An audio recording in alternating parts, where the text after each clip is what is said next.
And I am live now. It should let me share chat once it actually registers.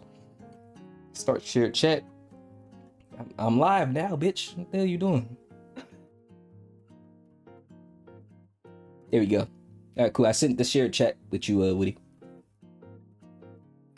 Oh, okay. I got my mic muted. I was like, hold on, let me make sure I'm muted. Dude, this looks so good on stream. Oh my god, I love this. I love this loop, bro. Pull that shit up. This looks so good, bro. I want to see it. I want my laptop to cooperate so I can see. Yeah, in the self promo link, I'm gonna send my Twitch link so you'll be able to see it there. Hell yes. But man, it looks fucking amazing, bro. Miss Witty.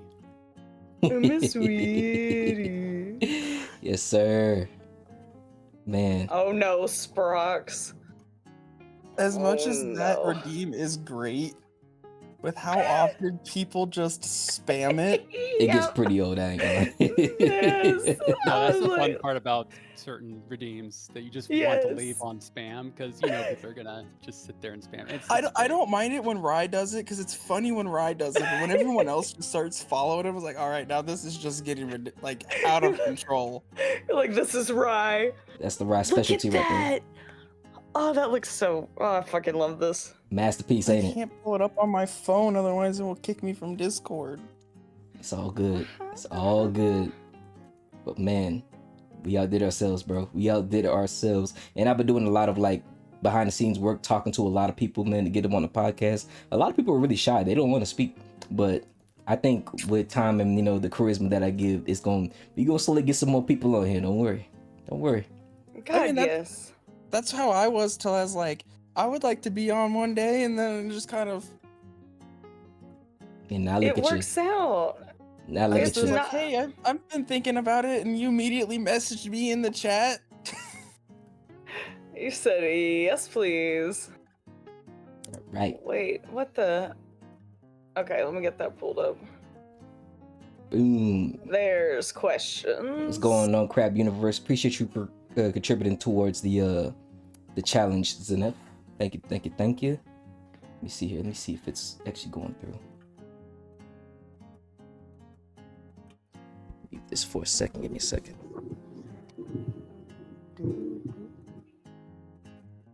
I think my laptop has just finally given up. I'm tired of this, Grandpa. It's 6 years old. It's Dunsky. Hold on, I'm gonna that's do my too damn bad. Thing. You gonna keep digging. I'm gonna mute it. It's too damn bad. Pearl, what's up, girl? Girl. Crab Universe, what's up? For those who don't know Pearl, she's a real cool streamer as well in my chat. She's one of the people I was trying to get on for this podcast in the future. So we gonna get her on in the future, y'all. Don't y'all worry. But thank you for coming through for episode 9. Oh, we're on episode 9. Can y'all believe that? This is episode 9? Yes.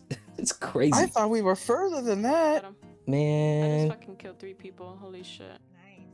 Where's the video at? Where's my shadow video at? Gotta heal. Hold on. I mean, it's not a stream unless there's technical difficulties. Right? We were already talking about that earlier. Oh my goodness, bro.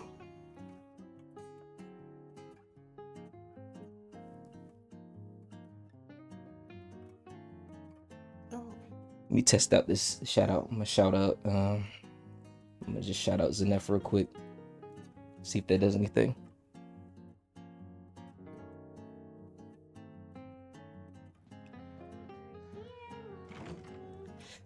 Okay. What?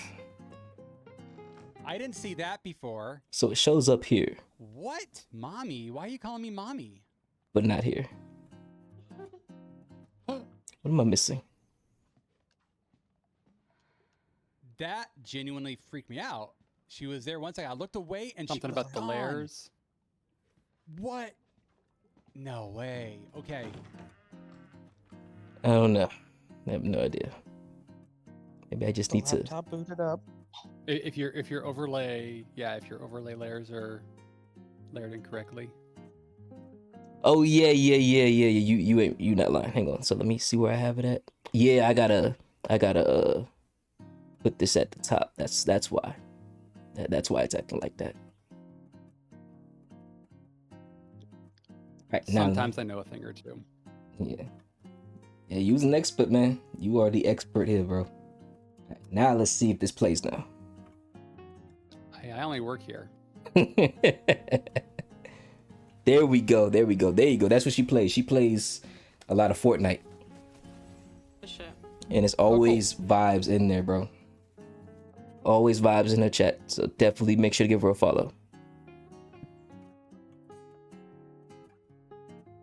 I'm You know watching what an I- ad at the moment. You know what I didn't do? I didn't check the questions before ahead of time. All right. You haven't posted somewhere? Yeah, so go in podcast chat and then you'll be able to see the questions there.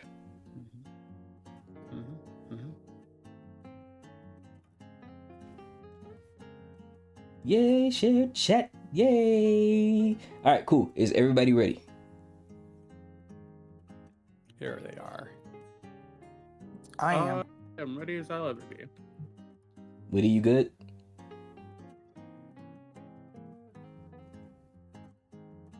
She's probably busy doing something. Yes, we are ready to go. I'm sorry, I was talking, trying to get through everything. Nightmare, appreciate you for the follow, bro. 98, welcome aboard the chariot. Yes. All right. Okay, shared chat should be working now too. I think I got it all fixed up now. Awesome. Maybe. Awesome. Welcome everybody, ladies and gentlemen, boys and girls, to episode 9 of the Comatose podcast. Yes, sir. Yes, sir. Yes, sir. Episode 9. Y'all realize we about to be on episode 10 next month? It's crazy to even think about that, bro. I know. That's so fucking exciting, though. Man. Oh my gosh. Witty, we've come a long 10 way. is crazy. Yeah. Well, I'm even thinking, so we're doing this once a month. So that's 10 months. That is 10 months that we've been doing this. Yes. And now that just means, well, and that makes me put into perspective how long I've actually been doing streaming in general now. So it's been like I know a year is when I started in February. So I've been going like a year and 2 months now. And that's a wild concept to think that I stuck this long doing it like this consistent. I guess. Shit, that discipline, baby. Oh, thank you for the streaks, Zenef. 15. It's crazy how us just Make it in here. It's crazy how us just taking a chance on doing something that we love to do, just play games and chat with people, could have led to something like this. So I just want to take time for just all of us here who've been contributing to this whole vision and say thank you, man. Thank you to the viewers. Thank you to Witty. Thank you to myself. And thank you to just everybody who's been supporting all of our individual and group efforts, man, because without this group effort, we wouldn't have made it to 9 episodes. So I want to thank every single person here, bro. Thank you all so much. Yes, thank you guys. Like, yeah, no, seriously, we couldn't have done this without. I mean, it could have just been us two talking back and forth, but it wouldn't have been as personable and entertaining without people willing to share their stories and just kind of be open. I love it. Absolutely. Yes, sir. That's what I want to do. But to continue forward with the intros, it is I, the true guy, the dope guy, the ultimate guy, the fun guy, the real guy, Mr. Malik, the realest man breathing, the Lone Stone Playboy, the champion's chariots, and the master of the mind. And I'm here with wonderful guests, wonderful creatures here today. I have my partner in crime, my co-host, Whitmire Waifu, Witty Waifu here. Hey, hello. I have the best dude in the world, aka Mr. Gregarious, Z-Fighter, Zenef. Oh, what's up, everybody? I have my one awesome new special guest that's finally on the podcast, Mr. Nightmaredriver98. Hello. And last but not least, my IRL friend, Dr. Spec, with the PhD in TLC. What's going on, Spec? Yo, what's up? Yes, sir. We also have one more guest, Fedew. Unfortunately, he said he's gonna be a little late because I guess the time zone difference, he's overseas and we're in the States, and usually overseas people, it's either nighttime or the middle of the day for them, but it's usually a bad time at times like this for us in the States versus them overseas. So we'll see him probably by like 15 to 20 minutes down the podcast. So we're gonna make sure to save space for him when he comes in. But in the meantime, I just want to take time to have both the new guests, Nightmare and Spec, just introduce themselves, and then we're gonna ask them 2 tailored questions specific to them. So I just want to start with Nightmare. Nightmare, go ahead, tell us who you are, where you come from, everything you feel comfortable telling us, man. Hello, I'm Nightmare, as Malik said. I live in a state that Witty says doesn't exist. It doesn't exist, but yes, continue. It's in the middle of nowhere, honestly. Courage the Cowardly Dog, hold up. Oh yeah, basically. I do a bunch of different things. I've had a bunch of different jobs. I'm trying to think of. So Wait, I want to know what state he's living in. Yes, Yeah, I was I wanna about know to say, too, hold what? on. Exist. I forgot. Boy, live in Kansas, what? State of calm. State of calm guessing does how- not exist. I'm guessing Ohio. That's probably why. No, it's Iowa. Oh. Basically the It same doesn't exist. thing. What are you talking about? Iowa and Ohio do not exist. I gotta say, what's Same out with there? Minnesota, Michigan. Ain't nothing. It's like Delaware, There's isn't not nothing in much there. No. It's nothing but It's nothing but farm fields up here. It's just a bunch of corn. Shit, that's my You got kind of place. corn I ain't and gonna lie. taters. I really want to go on a farm one day. Woody only knows the state of anxiety. I know, Sprox. I'm an anxious ball. Mhm. Constant state. I'm not in Texas. Also, I don't think the shared chat worked. If you want to, you'll have to click it again since. Yeah, it's not showing. It's not showing your chat. Hang on. There we go. No, yeah. There, I just now we're there we good go. again. There we go. Perfect. There we go. Freaking Twitch, man. Yay. Freaking Twitch. I know. But It fucking hates us. is that all you want to say, Nightmare, or did you have anything else you want to add in on that? That's all I can think of at the moment. Okay. Well, Witty, I'll go ahead and let you ask him the 2 questions, so that way give him a personable and also give you a chance to speak. Yes, I got you. So Nightmare, really, and I'm curious to this because I don't even think I was nosy enough to ask. Where did your username come from? What is the meaning behind the username? Is it like something from childhood that you stuck with, or is it a newer formed name? It's a bit of both. So growing up and going to once I got into high school and stuff, I started reading more of the H.P. Lovecraft books. Hell yes. So I liked the mythos and the eldritch horrors. So I picked, Nightmare because a lot of that happened. A lot of the things in the books happened through nightmares. And then I picked Driver because I love working on vehicles and messing around with them. So it kind of 2 and 2 fit to get both aspects of things that I have enjoyed in my life the most. Hell yes. That's clever. That's clever. Okay, Nightmaredriver. And then 98 have significance, or is that just we needed a number, so we threw a number? I've always thrown a number in with my usernames. Okay. It just happens to be the last 2 digits of the year I was born. Yeah, I figured. Okay. I didn't know if that was like a special number or anything like that. Like if 98 was your favorite number or anything. Like, damn, that's a specific ass number, but we'll go with it. I was like, yeah, well, some places require you to have numbers in your username, so I just got in the habit of always adding one. Yeah. Fuck yes. So are you 28? Are you 28 now, or are you turning 28? I will be turning 28 in July. Yep. Oh, you old. Yep. 'Cause I'm turning 29, so I just wanted to make sure. I don't know if he's 28 yet, so we gonna see. Bunch of oldies. Mhm. 1598. Oh yeah, G1598. Yep. Apologize for being late. I thought the podcast was at 1. Yeah, it is at 1. It just we was doing a lot of technical stuff. Blueberry's in the chat. Hi, Blueberry. How you, sweet angel? How you doing, Blueberry? Welcome in. But yeah, Violet, if you want to join the podcast now, Witty will let you in whenever she has a chance. Yep. Thank you, Jinsei. Jinsei, what's up, man? Appreciate you coming through, man. Awesome. So, Nightmare, second question is, what about your hobby / passion makes you stick with it? Ooh. So I have a few hobbies and passions that kind of I stick with. Like I said, I love working on vehicles. I went to school for it. To me, I find it calming. People that work around me are like, you're not calm. Everybody's version of calm can be different when they're doing something that they're passionate about. Right.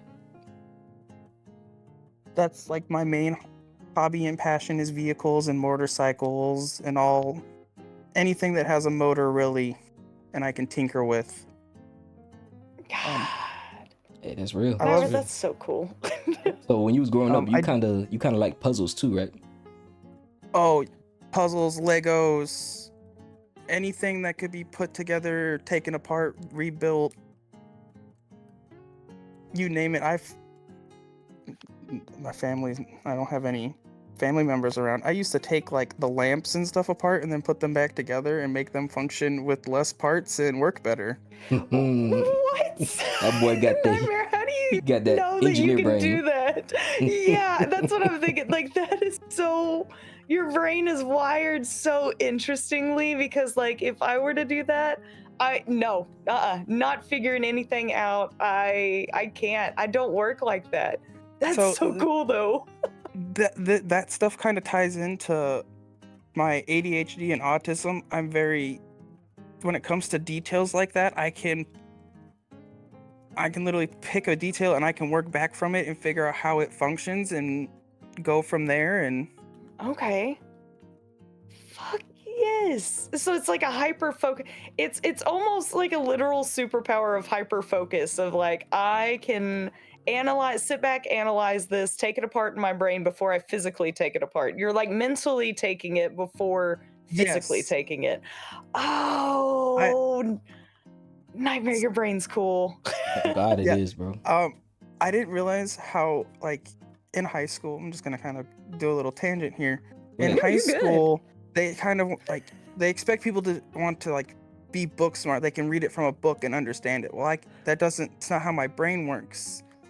I'm very much a hands-on and visual learner. Like, I want to physically be able to work with it and see how it is. So I took a lot of engineering classes and manufacturing classes and welding and all stuff like that going through high school. And I got into college and for automotive, when we started taking the engines apart and rebuilding them in the transmissions, the teacher's like, you have like the workstation can be messy, but I know where exactly every single piece is. Mm-hmm. And if someone moves it just slightly, it will throw me off. Hey, that's a good photographic memory right there, dog. Sheesh. Literally, that's what I'm like. Just the attention to detail and just being detail oriented. Thank you, Rye, for letting me know. Thank you, even if you don't want to hear my voice. No, like it's the detail orientation behind it of like, I am going to take every single little thing, like, because my brain's the complete opposite. And I think that's why I like picking people's brains that are like your brain, because mine is not any sort of, there is no rhyme or reason in my brain. It just kind of, I just do the just go for it. Yeah. Impulsive. And you're like, actually, I've analyzed it, taken everything apart, put it back together, figured out the easiest way. And I'm just like, I took this shit apart with a hammer. Now let's fucking go. Like, that's about as far as I get. I like that. I'm the same way when it comes to like collectibles, like the Warhammer figurines and stuff like that. Yeah. I got into that stuff because of one of my high school friends' dads. He was working on them and I thought they were cool. So he literally would like let me come and sit down with him and my friend while they were painting them and stuff. And I was like, I sit there and watch. I was like, I could make my own figurine from bits and pieces of the kits and it be something that would fall into the realm of what's going on in there. Oh my gosh. So you're taking like completely separate pieces, like not the same match, not the same anything, and you're able to like make it work, kind of fit them together and stuff? Yes, it's like you like can a Frankenstein monster. Yeah, you can literally like if like say one kit has like say a weapon that you want for your character, you can take that part of that off, glue it to another piece and put it on there and it functions just as if it would be like a normal one you would buy. Oh, that's so cool, Nightmare. Hold up. I gotta pick your brain so much. Literally, bro. Damn. Awesome. I love it. Dude. So that's good. That's good. Nightmare, thank you so much for taking time to express yourself and answer the questions. I appreciate that a lot. We're gonna go ahead and move towards Spec. So Spec, you can go ahead and say who you are, where you come from, everything you feel comfortable saying, so that way you can get the questions in. Hello, I am Spec. I do not call myself Dr. Spec. That's basically Malik. He does that every time. Yep. I'm 27. I recently turned 27 last month. Oh, I work nice. I work as a security guard full time, and then I'm also trying to change over to IT eventually. So that's what I do. Hell yes. What would you like to do in IT? What kind of field, direction, that kind of thing? Honestly, I'm open to anything, but I'm looking at either data scientist or probably try to get like a degree in computer science and try to go in that field as well. Ooh, fun. Okay. Computer science is dope. Also, thank you, Yeah. Jeremy, for streaking. But also, you're trash. Yeah. Oh, damn. No. No, that's super. Okay, so have Savage. computers always been a part of your life? Jeremy, I know you're trash. He called me trash first. But so the irony of that is that I haven't got a computer till like I was like a freshman in high school. So that was kind of oh, that's super. Okay, so what was was it just you didn't have one, so you went to tinkering with it one day, and then it turns out you actually liked breaking apart stuff or putting stuff or figuring software and all that kind of stuff out? Or what was the mean science thought? So me and my brother both had like somewhat the same laptops, but they were like different colors. So we had like so that we'll know which one's which. But one of ours basically broke. So basically at that point, I took it upon myself to take apart the computer and put it back together so that at least one of us or both of us can still use the computer after like it gets fixed and everything. Yeah. So, I think it took me maybe about I think it was a screen, so it took me maybe about like 10-ish minutes because around that time my hands weren't really that big to where I can like have a hard time putting small pieces together. So so that took a little bit, and honestly enough, I felt really fulfilling to actually be able to fix something that was like a computer or something technology-wise. But I mainly did it just funny thing enough, just to play video games on the computer because I was bored. Heck yes! That's the motivation right there. I want to play some video games. Let me fix this shit real quick. Literally, that was like bro. right before I got the Xbox too. Like I got an Xbox 360 for my first console. So. Oh man. Heck yes, my dude. Mm-hmm. But he brings the trash out of us. Oh my god. Okay, I'm sorry. Who brought the trash out? Witty it is. But yeah, you kind of already answered the first question. What got you into IT with the way you answered it? So we'll just ask you the second one. What are some goals you have for your profession? Well, right now, considering that I have different like the backgrounds at the moment with security and also having gone to school to IT, I want to keep myself a little bit more flexible when it comes to those certain things. Like whatever I learn in the process, I can just use as far as that as a career goal. So if I stick with IT, basically go into like data scientist or like I said, computer science, or use my security license to basically try to go anywhere with that as well. Yeah. But I am also open to try doing like new avenues like telecommunications or any other thing that it does with technology. We're gonna be out here interconnecting everything in the world. Boy, I see you. I'm going to space, dog. It's okay. I want to be in space before I die. All right. That's what I'm trying to do. You know, it was actually like this program that they had like years ago where they were going to try to they were going to nominate someone to be a person to go on a rocket ship to Mars and live on Mars, but like it was like once you go there you can't come back type of thing. So it's very interesting. Live on Mars is the thing. Yeah. I was like, I don't even know how that was gonna work, but man, if you make it that far, boy, I'm gonna be like, hey, I'll see if I can send some mail to you from outer space. I don't know if mail could be received in space, but we could try. The male spaceman. Oh God. Fuck yes. Woody, do you have any other questions for him before we get into the general? No, I don't think so. I'm intrigued by the idea of somebody wanting to go, like, switching careers. I guess that different from going from like a security guard to IT.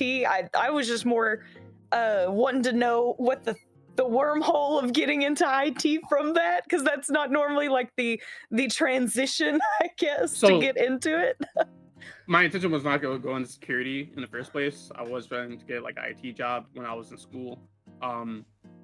Since I went to the same school as Malik, the security there was pretty much, I knew security for a while and they were pretty chill with me. So one of the guys asked me if I wanted to just get a job to where I can just, make some money, pay some bills, stuff like that.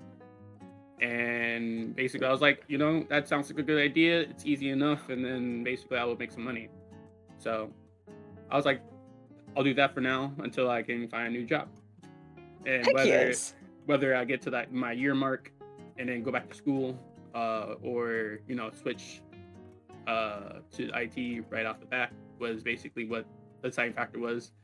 I was since it was like near my house, I basically had a scooter and that was the only mode of transportation I had. But now I use my right feet, making my way there. It's still fine. Yeah. So. Heck yes. Mm-hmm. Holy shit, dude. Fuck yeah. My dog got big plans, That makes big my heart moves. happy. Yeah, I'm like, that's such a cool like transition, or a new fun transition into a new field of work. I'm excited for you. Like I believe, and this may be completely wrong. I'm not saying that this is the correct mindset or anything like that, but like I've had jobs I haven't had one of the same jobs, I guess. I like being able to have like my hand in all sorts of different things, different fields. So like going from having the, security guard to, okay, now I have an IT background. Like you just make yourself more marketable that way. That's fantastic. Yeah. Literally, bro. Literally. That's what I'm aiming for a little bit more. Cause like if I get experience in both of them, then I can probably just go with either. Wouldn't matter to me. You get bored with one, you switch to another. Heck yes. Absolutely. I'm all for that.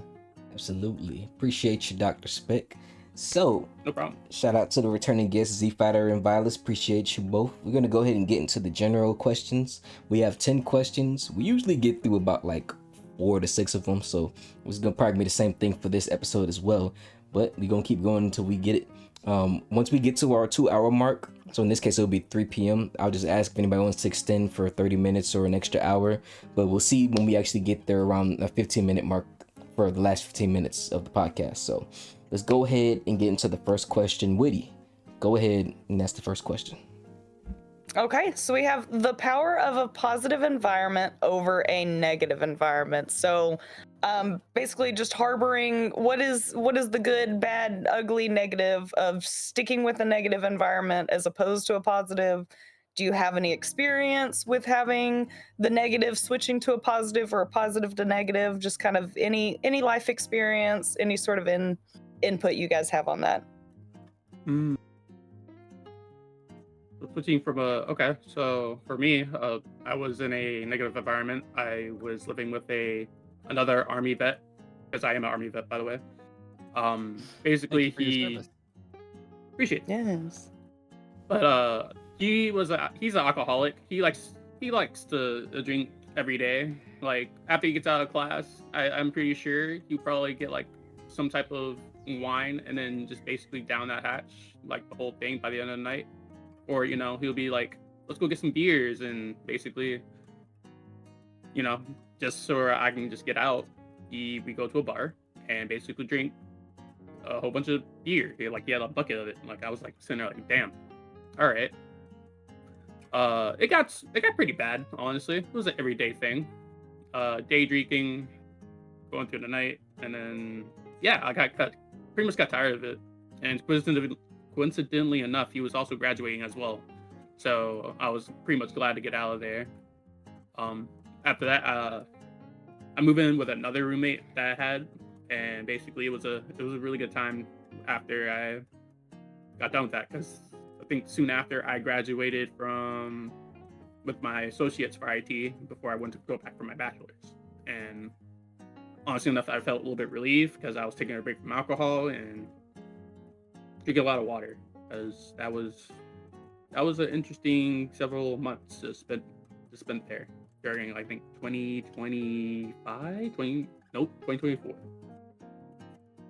Good time. Not good time actually, but Well, we get you.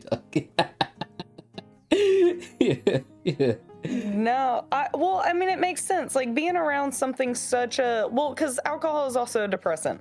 Yeah. So like being around a depressant, constantly having to have that just kind of stimuli in your life to bring any sort of joy, happiness, any sort of feeling, like I'm thinking like an auger, not an auger, that's not the right word, but just where you can harbor just bacteria negative is all that kind of like being around that constantly. Yes.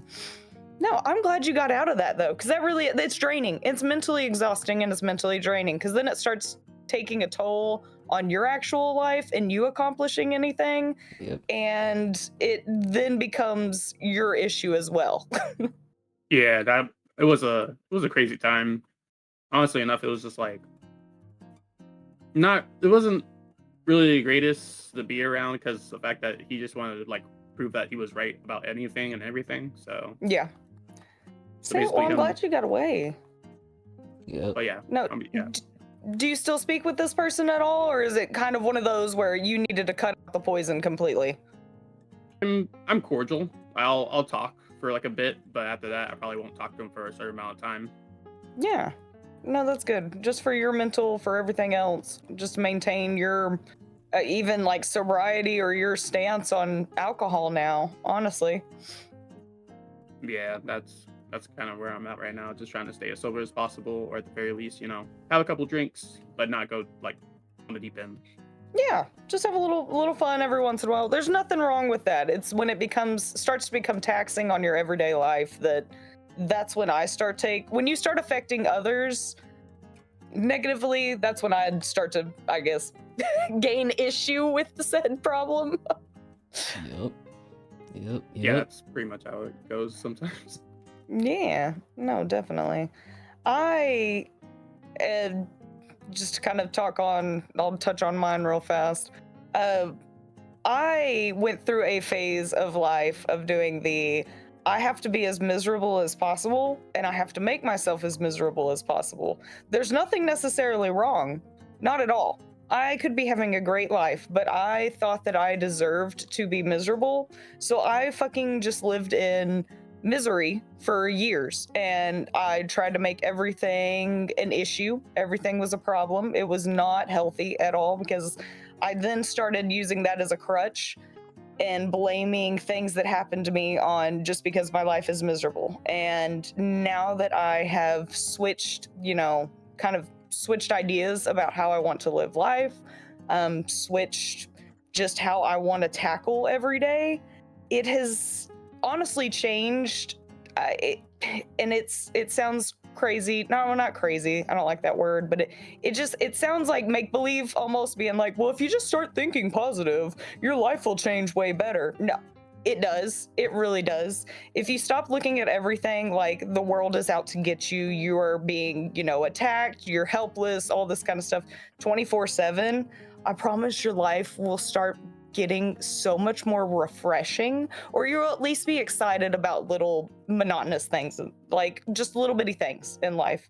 It'll make things so much easier and so much better to just function and survive. I promise living in pity and self-doubt and all this gross negative energy is not going to do anything but elongate your process to getting better and healing. And I definitely had to learn that for myself, because it makes you just not a fun person to be around either. Because if you're miserable all the time and all you can talk about is being miserable, nobody wants to have that sort of energy in their life. There's only a certain point where people are going to put up with it, and then get to the point where it's like, okay, anytime I'm around you, you're just exhausting. You're absolutely exhausting because you don't know what you want. You don't know what you're doing. You are complaining about this, and this. No one can ever help you, all that. So it really, I realized that I was losing people in my life that I didn't need to. I was making others miserable in my life that didn't need to be miserable. And after changing, it's nice to be alive now. And that's my biggest takeaway, I think, is just how exciting it is to finally just be alive and function. Yeah, that's beautiful. Sounds like it right must have there. been really tough. Like, what made you believe? Sorry if I'm, this, kind of a personal question, but what made you believe that you weren't like, that you needed to stay in this negative space, that you needed to stay in this negativity, that you deserved it? You said. So I don't know what the actual core, I guess, trigger of it all was, but I can basically narrow it down to I had stuff happen in my life that I didn't realize had happened. Like trauma is really hard to internalize, and I guess sometimes when things happen to you, your brain goes into safety mode and actually tells you that things didn't actually happen. And so it took me a few years to kind of, I guess, realize what had happened to me. So after I did that, I went through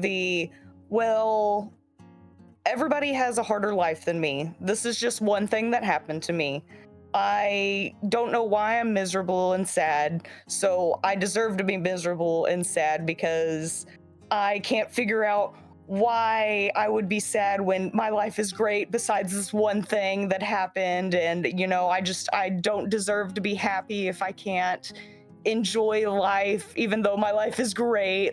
It was just kind of that spiral of I'm not allowed to be happy because other people in this world have it harder than me. And I am being a little bitch about life right now. And so I think that's what kind of my mindset of it is everybody else is miserable. Why should I deserve any sort of kind of happiness or not misery?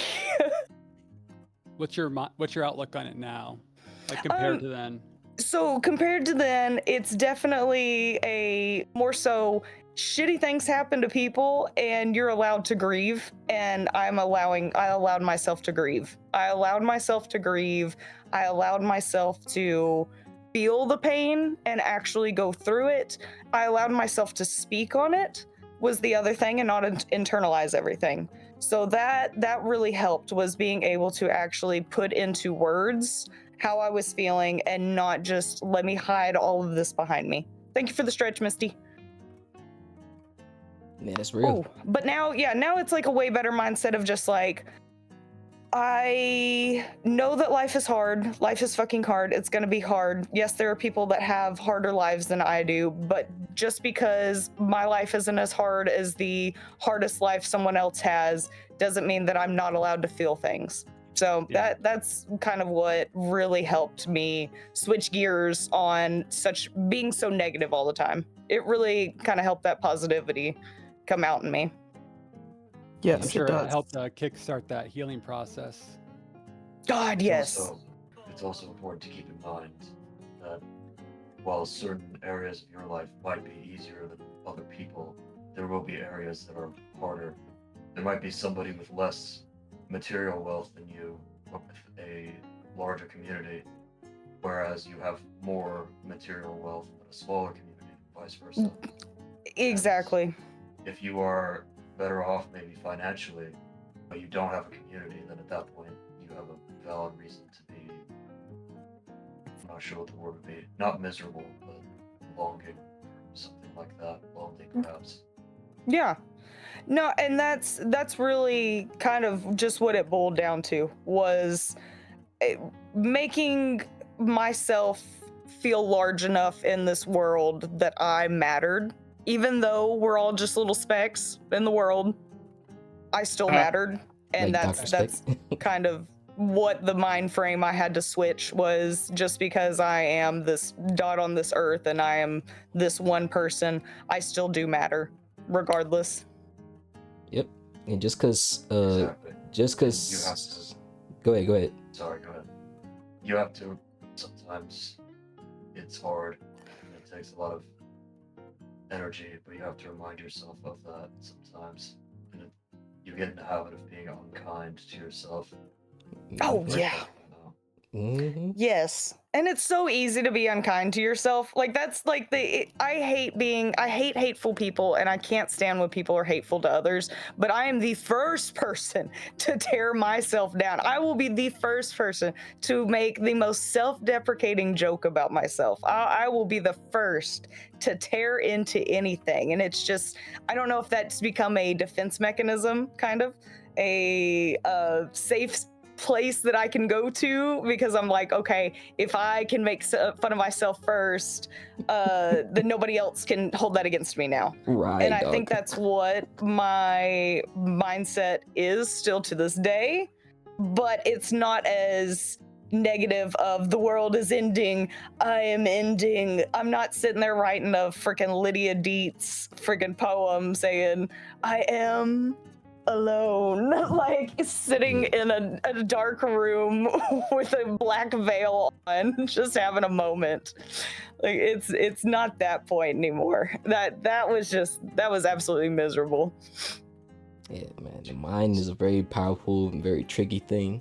But I was gonna add that just because someone has it worse off than you doesn't mean that your problems don't matter. Like, your problems matter and they should matter to you, but it's all about finding a solution to the problem as well. So we can't get it confused of like, you know, it's cool to feel and degree, but it's also good to make sure that you're making steps towards, you know, healing and being better, because the last thing you want to do is remain trapped in that space for long periods of time, because you miss out on the beautiful things that happen in your life when your mindset is focused on, you know, misery all the time. So good on you, man. Good on you. Yes, no, definitely. Sorry, I talked through that a shit ton. If anybody wants to answer, I apologize. She was like, answered for everybody, boy. I know, like, I'm sorry. Go ahead. I Whoever's was like, fucking. there's like I have two different aspects of it, because I have it from seeing family members treat other family members a certain way, and then like from work. Ooh. This is like growing up, I had family members who would tear down other family members for actually trying to succeed and do things because they didn't do that. Yep. So they just feel like, oh, your accomplishments don't mean nothing because I never did that. Yeah, diminishing people's success.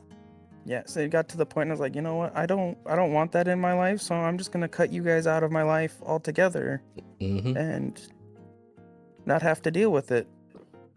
Exactly. It's cutting the people out, and it's hard to cut people family.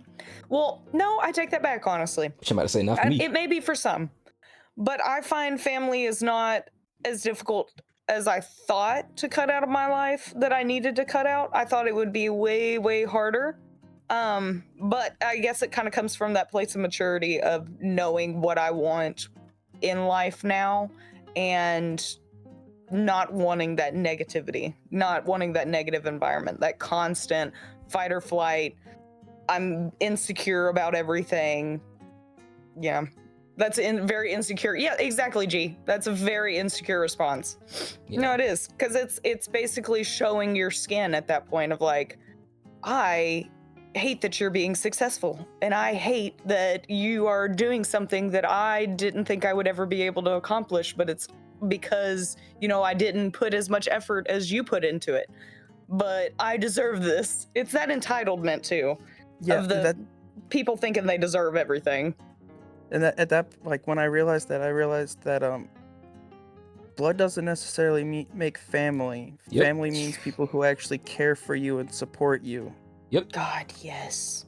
Yeah, blood is nothing. Blood is absolutely nothing. I mean, I have better friends than I do family members, so like, I am a firm believer in it being okay to cut out family members. I know a lot of people don't believe that, of like, oh, you need to, you know, these are the only people that you're gonna have in your life and all this kind of stuff. And it's like, well, when I was in my darkest, deepest moments, like, who was there for me? Definitely not family. My family was the one that was talking shit about me behind my back. Like, no. Man, I had friends. Oh, what up, Ace? Hello. We're raining our night right now as I'm speaking and talking and getting my ass kicked. And then my other one is like work.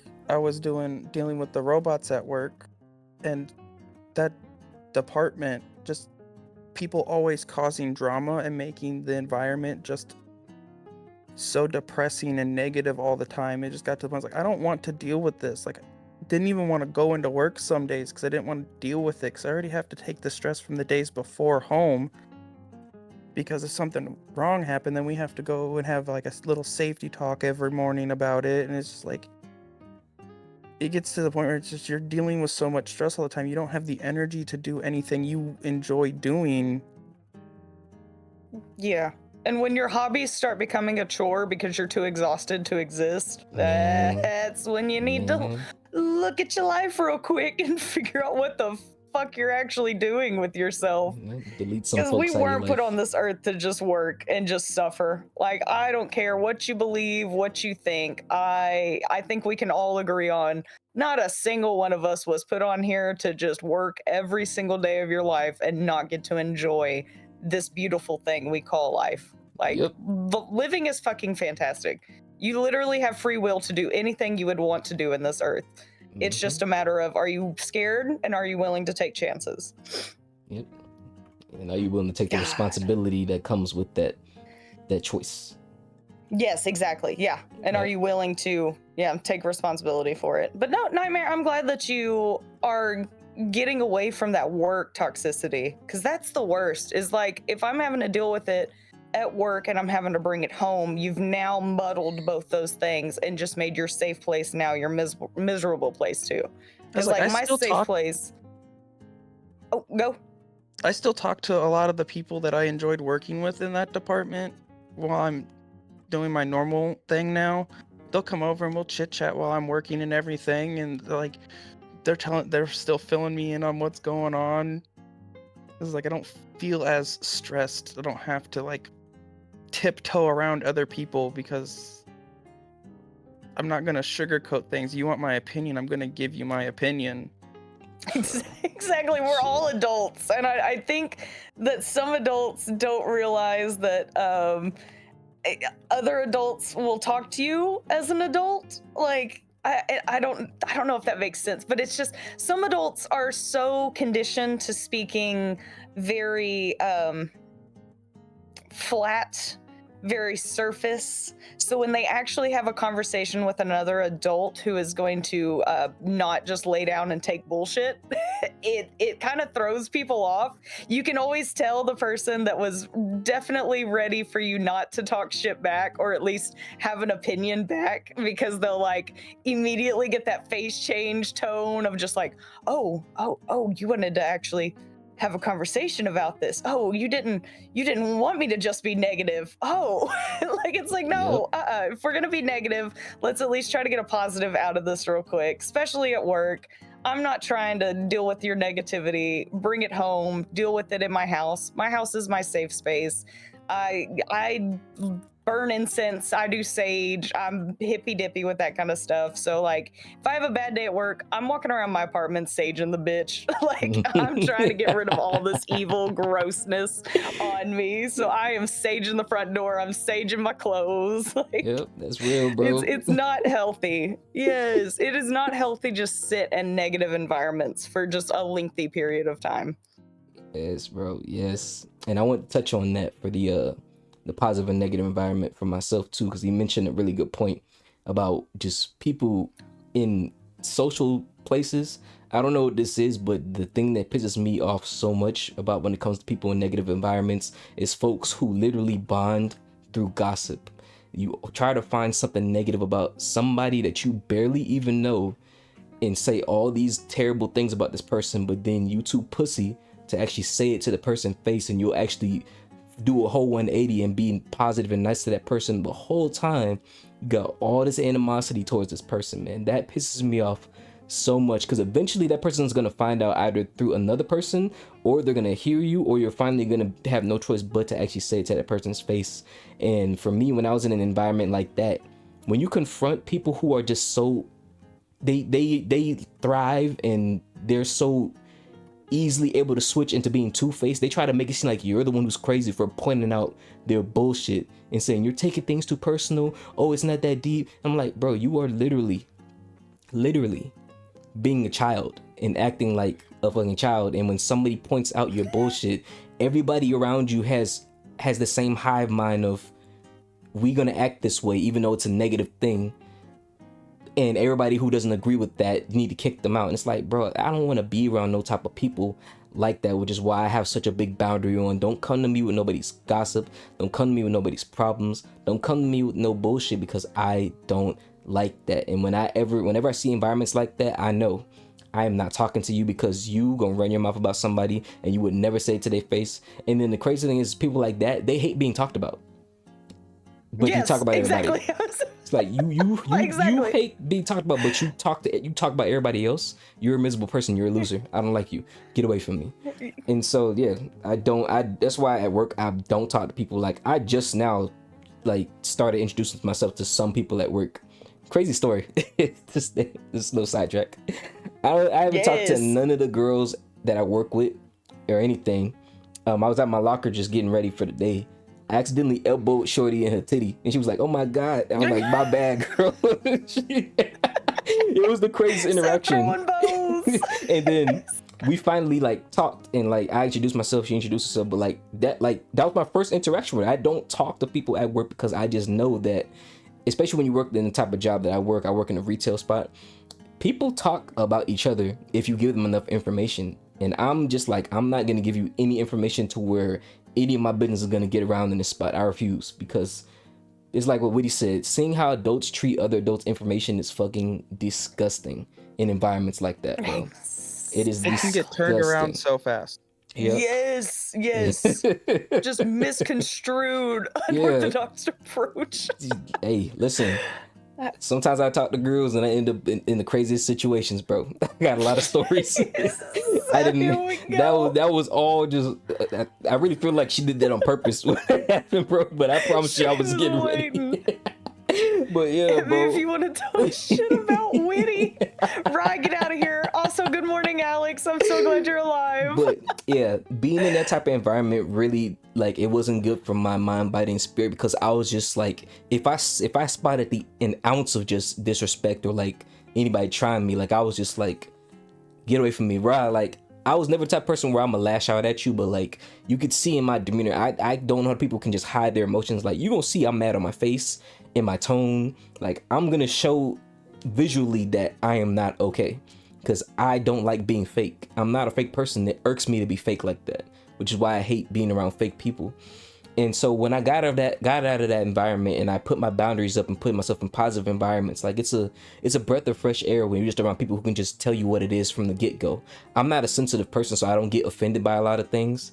So that's why I love people who just tell me straight up what it is, even if they cuss, even if they like, like people like Free String, people like Sweet Beat, like, they just tell you what it is from the get-go. Even Zenef, he's just they straightforward, and like, they're not finna bullshit, they're not finna fluff you, they finna just tell you what it is. And I love that, because I try to display that same type of energy, and that's what creates a positive environment, because I know that you're gonna tell me the truth. I can trust you with certain information. I can trust you with just knowing that your actions reflect your words. That is literally one of my favorite things about being around people who are just direct. So that helped heal me a little bit, and it made me just realize that in this world, especially in the States, people have just been taught to, chase negativity and gossip and drama and all that stuff. So someone being positive or just naturally gregarious or naturally a good person is foreign, because people just love being negative. So I stay away from just all of that. If that means I got to be in the house all day, at least I know my house is going to be nice. It's going to be quiet. It's going to be positive. It's going to be chill.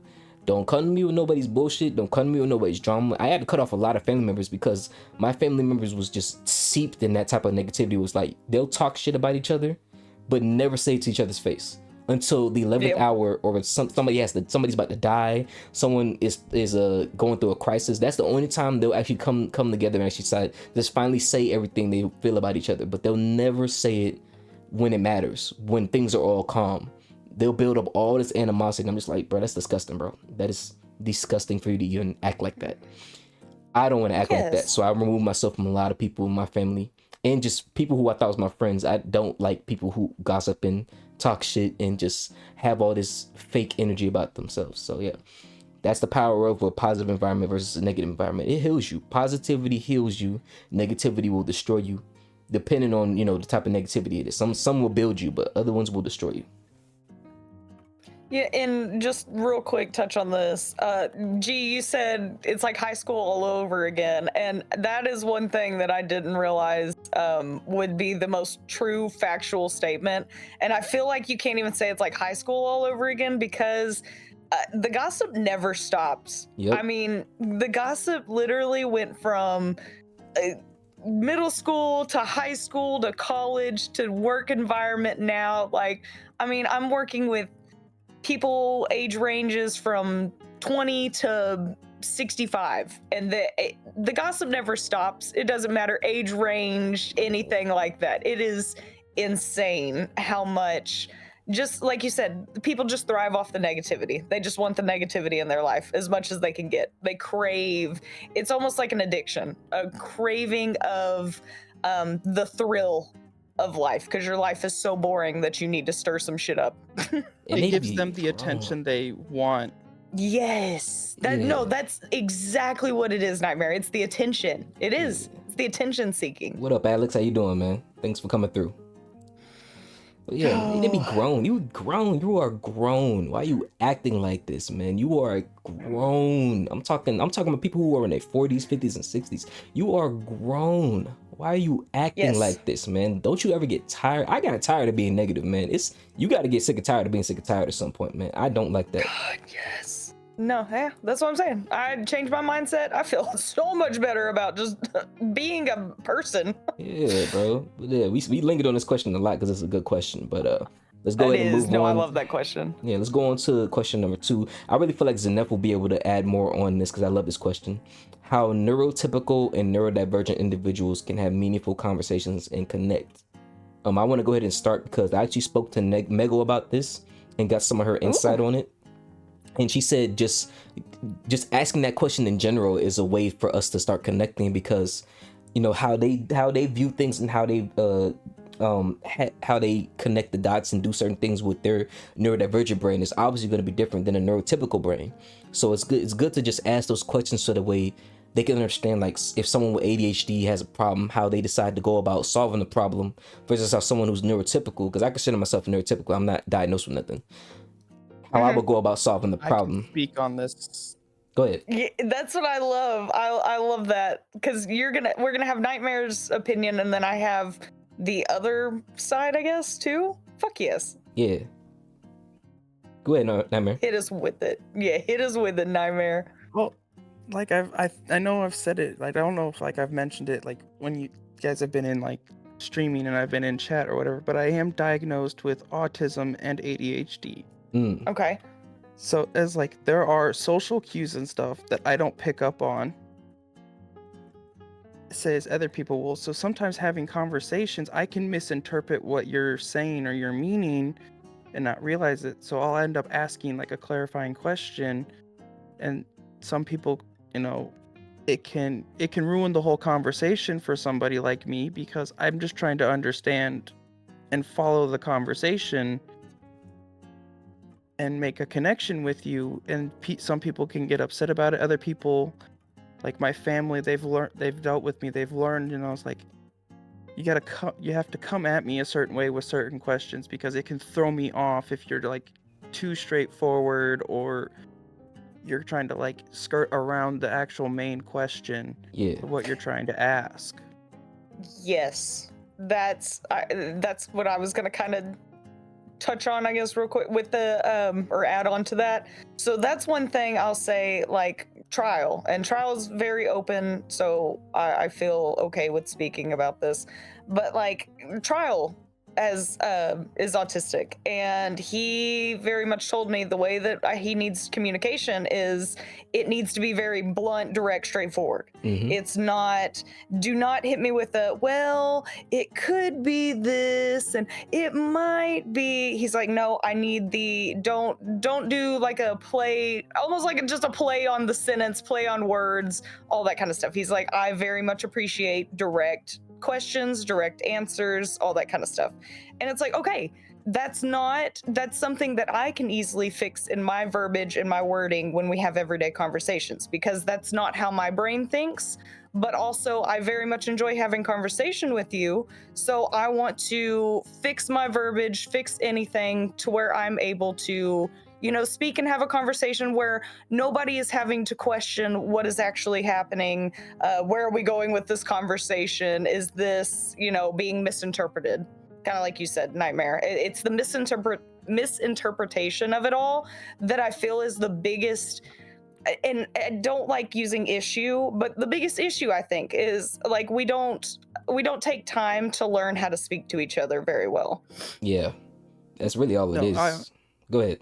And I was diagnosed with both of these at like a very young age. Like I was diagnosed with them in kindergarten, so I've grown up my whole life realizing, okay, I have to learn ways to kind of help understand what people are trying to get across to me if they're not being blunt, straightforward questions. Like I have to try to pick up their tone and things to understand what they're trying to get across, because if I take it the wrong way, that can ruin the whole connection or the conversation for both people involved in it. Right. No, exactly. Yeah. And that's, I think that's just a skill that I think a lot of people don't have. A lot of people don't have patience for people nowadays because we live in such a just a instant gratification. I think patience is no longer really a huge thing that people have. So like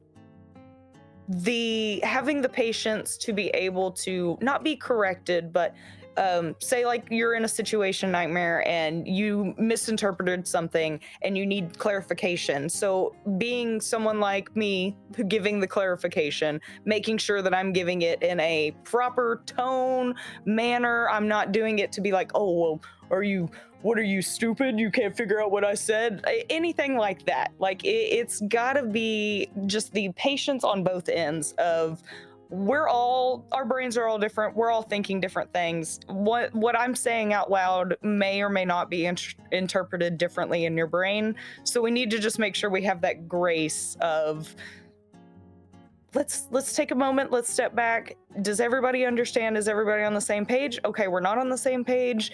Then let's get on the same page. If it's somebody that you care about, you will be willing to kind of figure out how to communicate, figure out how to function with that person. Meet them where they're at. Yes. Like yes. I can give like an example. It's like me and my stepdad, we love to work on the vehicles together and stuff because I have some of my projects down here at their house. So we'll be working on things and we'll be talking, but like I can misinterpret his tone because he might be frustrated because it's not going the way we wanted it to. So then I'm trying to take a step back to understand what he's trying to relay, and then it kind of falls into, well, I can't tell from your facial cues and your body language and your tone what you're trying to get across. So then it comes into like some people with autism and ADHD, they think, am I not being correct in how I'm trying to explain myself? And it becomes like a back and forth blame game almost of like one person. Yeah, like one person. It does that, and then it comes down to like he might be like, it's not necessarily like I'm trying to read his mind, but it's almost like he's trying to relay something, but I'm trying to understand what he's following, so I'm trying to like follow his thought process through the conversation, and it can get misinterpreted a lot so easily that way. Yes. And it can cause a big issue. Dang. Okay, but so you said you got diagnosed back in kindergarten, you said? Yes. So you've at least had a length of time where you have been able to kind of work out, I guess, coping skills and stuff to be able to figure out like, this is how I need to handle situations properly. This is like, is that something that kind of came natural, or do you think that is something that you are continuously kind of having to work on now? Still, it's something you will continuously work on, and you'll have to evolve, because as you meet more people and you create more connections with people, everybody's different. So you're kind of evolving how you're you're communicating and making the connections with the people, so you're not coming off as, you know, too hyper, too crazy, too. Oh my God, that's God. exhausting, Nightmare. Yeah. It can be, but once the Yeah. people start, like, my stepdaddy's gotten better. He'll take a step back. He's like, okay, what are we doing wrong? Like, so we're not having an argument and both of us are getting mad and storming away. Yeah. We're trying to work things out. So it's like, it just takes people wanting to ask you questions and learn how you work to kind of understand how to interact with some of. Oh man, cut out. I know it cut out. No. Is it? What is his laptop reset Oh, or I got a something? phone call. I'm on a phone. Oh no, I was like, no. I was about to say, no, his laptop, Jesus, no. Yes. No, I've given up on the laptop. Okay, well, Nightmare, I have a quick question then, and I hope that I'm wording this question properly, and I very much apologize if I'm not. So how, when you are meeting with new people, do you ever open up with you have autism or ADHD or anything like that? Is that something that is I open up to everybody, or is this only like I'll open up if we have like a genuine connection that I'm feeling? It depends on the situation. For me, it's just like some people, like a lot of people at work, like they can kind of tell, because, you know, it's become more of a thing in society to realize, you know, some people have things that they don't process things normally as other people. Yeah. Yes. Like at work, I have a couple of people that I worked with and with the robots that they could tell that there was something different about me. So they would come up as like, hey, because with your tone of voice when you're like me, when things is like, if you're getting overwhelmed or you're stressed, you start to get like, your tone of voice sounds like irritable and grumpy. So they're like, oh, did I do, like they come and like, did I do something wrong? What's going on? Like they're trying to figure out and understand what's going on. Yeah. And it's more like just your brain, you figuring and then stuff out. I'll tell them like, yeah, I have ADHD and autism, so I think differently than everybody else, and tones of voice and how people react to things are different than how I do. Yeah. Okay. Like I was talking with Lone Stone before the stream started, is like, I have friends and stuff that they want to learn how to work on cars that don't necessarily know about that, so like then I'll be like, hey, I have this and this, so my tone might sound like I'm mad, but I'm not mad. Yeah. Like I'm actually really excited and happy that you're doing this right now, I promise. Like I said, like it's definitely situation based on how you explain to people. Like if it's something that needs to be brought up right at the beginning, yeah, I've had conversations with people and they've never known, and then they've asked like, oh, I want to know more about you, and I say that like, I would have never known that you had those. Yeah. Okay. Situational. I didn't know if this was like a I mean, because like I never expect people, if they have anything, to be like, this is the first thing you need to say. Like, hi, my name is this. I have ADHD. Like, I never expect people to do that. I just didn't know if that was like something that you made known to, I guess, necessarily everybody, every interaction that you had with humans, or if it was more like, this is something that if it comes up, it comes up. If it doesn't, cool. If I want to start developing a deeper relationship, then we can have this conversation. Or if you more so kind of waited for people to ask. Now that I'm more of an adult and I'm not in school, I wait for people to ask more questions about me and kind of let them get comfortable with me before I go into it. But definitely in school, making friends and stuff, I'm like, hey, I just want you to know, because I really do like you as a friend or whatever, and I want to be your friend, but I'm diagnosed with ADHD and autism, so my thought process is different than yours, so I may have to ask you clarifying questions on what you're trying to say to me, so I'm not misinterpreting what you're saying. Yeah. No, and I think that's healthy. And people have definitely, when I do that, they're like, oh yeah, that's understandable, you don't want to misinterpret the situation.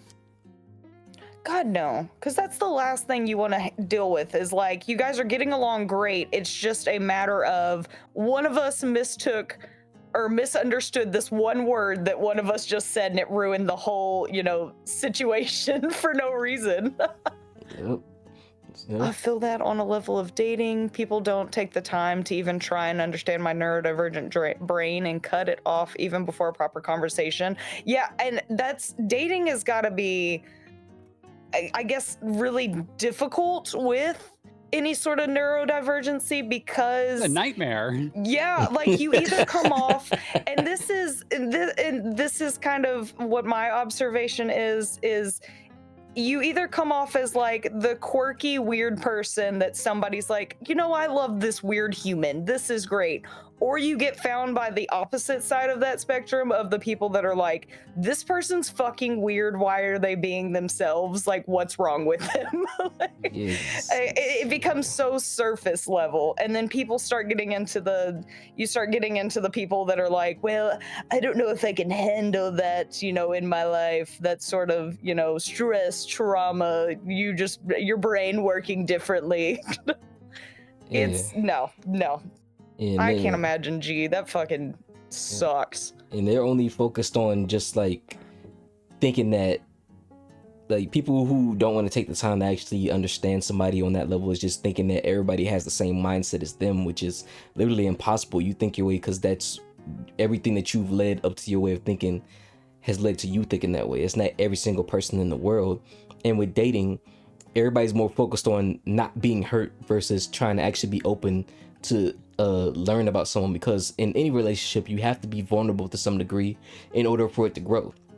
A lot of people don't want to see a type of vulnerability that may scare them or they may not understand, because they don't want to put themselves in a position where, like, it doesn't work out, or like, people just self-sabotage. And it's very unfortunate that with people who may just be different in the neurodivergent camp, a lot of people could be so judgmental in that regard, where they don't want to see or understand why it is what it is, because they just been socially sanctioned to just go towards what they've been told is the correct way of dating. There is no right or wrong way. It's just if that relationship is working out and it's good for you and making you feel whole. Yes, exactly. There's no right or wrong. Definitely, I can throw in there with the dating. It can be difficult with being neurodivergent and all this when dating, because you can be in a relationship that you think is going completely fine, where that person is actually just using you to get what they want, and then when they've got enough out of you, they just throw you aside. I hate that, man. I've seen it so many times. It is terrible. It has happened to me multiple times. And that's just, and the other side of it, I don't have the fucking energy to waste somebody's time like that. Like trying to think of like the pluses to any of that, like being on the other end and like, I'm gonna use this person to get what I want. I'm like, that's fucking exhausting. Like that's a putting learned behavior. People do that. Yes. Oh yeah, no, like I knew friends that did that. The friends that couldn't be single, that constantly had to have somebody in their life to either take care of them, cater to them, boost their self-esteem, anything like that. They just needed that one just crumb of, please pay attention to me, please give me all the attention. I don't necessarily care about any other human emotions behind this. I just need this one thing from you. I bet you and Mego can have a good conversation about this one. Oh my God, yes. Freaking Mego. They want to be able to reap the benefits of having somebody to listen to, but they don't want two-sided relationship. They don't want to take the time and effort to actually listen to somebody who is like me. And yes, I was like, when I met Blueberry, we were talking and I told her, and she's completely different than any other person I've dated. Yeah. Because she makes you feel like you're listened to. Like I feel like a normal human being when talking to her, other than just like I'm reading off of a script. Yes. Oh, yeah. Nightmare. That's a fucking good. That's a bar. Not like you're reading off of a script. No, that's fantastic, because that's exactly what it is. is you are going through, this is the human emotion script that I have been given to me in society. Let me follow along real quick. Like, and I never want no relationship to feel like that. Romantic, platonic, like, no, be yourself, no matter who you are. yes, exactly. Hell yes. If you break Charles' heart, I'll stab you in a video game. I know, Ryan. I know. The advice of people keep forgetting about the fundamentals. It comes down to, because the phrase "be yourself" has been, people might hear that and they might roll their eyes at it and think, "Oh, I hear that all the time." And how valuable can that really be? But this is probably a little bit off topic. But when it comes to dating in particular, it's being yourself, it makes me think about how there's this thing called, I guess, the manosphere, and it kind of teaches men to be inauthentic. It's their romantic partners that they're aspiring to be with. I think like the cold approach, especially, it encourages men to be kind of fake, and be suave and smooth, and be less themselves than they would otherwise. Put on a mask, and it's that kind of thing that they're being taught, where it's just really toxic. Instead of, it's a whole rabbit hole to get into. There are people who have dissected it far more than I could, and I don't have the time to get into it. What? Okay, that's crazy work, but all right. It's a whole thing. Well, yeah, to compare what he said to the neurodivergent thing, it's like, yeah, they basically say in order to get a level of acceptance, you need to not be yourself, because that's what, you know, a certain category of certain people want. Like, the type of women that you got to do that for is women that you wouldn't even really want in the first place, but you feel that this is what you want to get what you want. So both you and that girl align to each other. And it'll be the same thing. Both the person who's neurodivergent feeling like they need to be a certain way in order to get a certain level of acceptance from somebody. It's like you're both being inauthentic at that point. And like, eventually the truth is going to come out. So, and it may or may not work out at that point. So for me, it's like, I'm gonna just tell the truth from get-go, no matter if it's a girl I like, no matter if it's my friend, no matter if it's a coworker. I'm gonna tell the truth, because at the end of the day, I can't even remember the last lie I told yesterday, because I don't lie, but I can't remember the last lie I told. So I'm not gonna continue to put it up on the face, bro. I just can't do that. I don't want to. But yeah, it's insulting for people who are neurodivergent, because you're basically telling them that, you know, them being themselves is wrong in that aspect. And there's nothing wrong with being neurodivergent.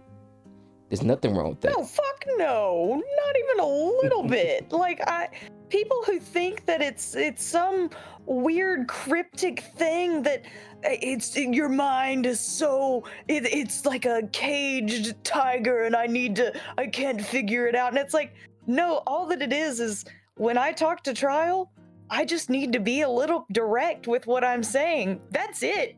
That's it. Literally, it's not any extra work other than we don't just communicate through sarcasm. We communicate through actual conversation. Wow, a real conversation with a person? What? Mm-hmm.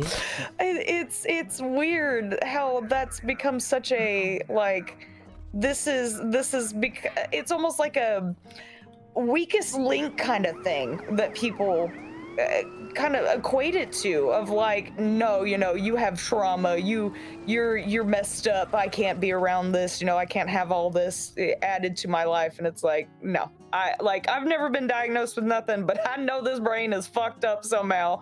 But like, I'm gonna tell you like it is. Like, I'm going to just be myself, because why would I not want to be my partner to also be their most authentic self when I want to be my authentic self?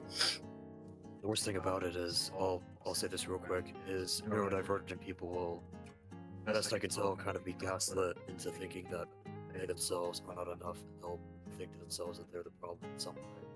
Yeah, No, most exactly. definitely. Just Most do definitely. not want to put in the effort to learn the way that they talk, so that neurodivergent people can have an easier time, if that makes sense. I'm not Yeah. sure I articulated that very well. No, that's exactly what I would say. people aren't willing to put in that effort. Woody stole my friend and made him happy. I'm sorry, Rye. I'm sorry I make people happy. Neurodivergent people see this, just know that you are enough. God, yes. Hell yeah.